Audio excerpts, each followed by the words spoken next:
Muy buenos días a todos, les estamos presentando una edición más del día a día.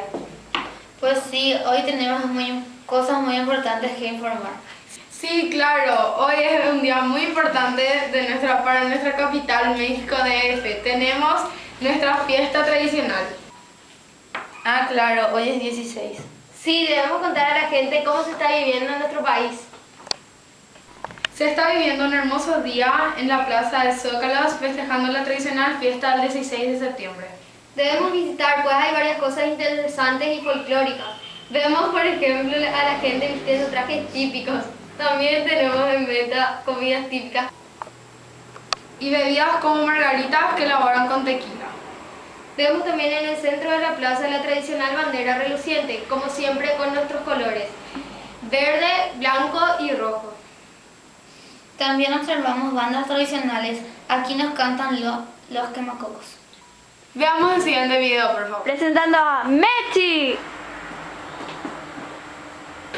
Kachi y Anchi.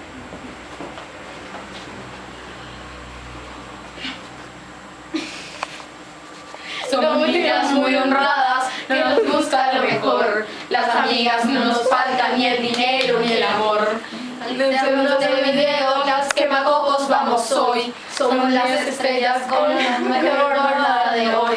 Ay, ay, ay, ay, ay, mi amor. Ay, ay, ay, ay, ay, mi amor. Las quemacocos de tu corazón.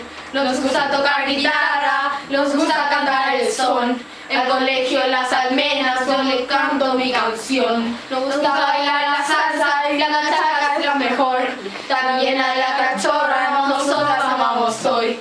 Ay, ay, ay, ay, ay, mi amor. Las quemacocos de tu corazón. Nos gusta tocar guitarra, nos gusta cantar el son. Al colegio, las almenas, yo le canto mi canción. Nos gusta bailar la salsa, la machaca es lo mejor.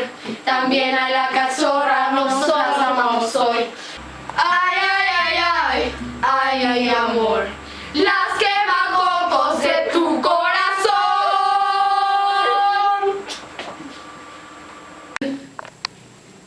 Lastimosamente concluimos el programa de hoy. Gracias por dejarnos entrar en su casa. Esperamos que nos sigan viendo. Gracias a todos, nos despedimos. Chao, chao, chao.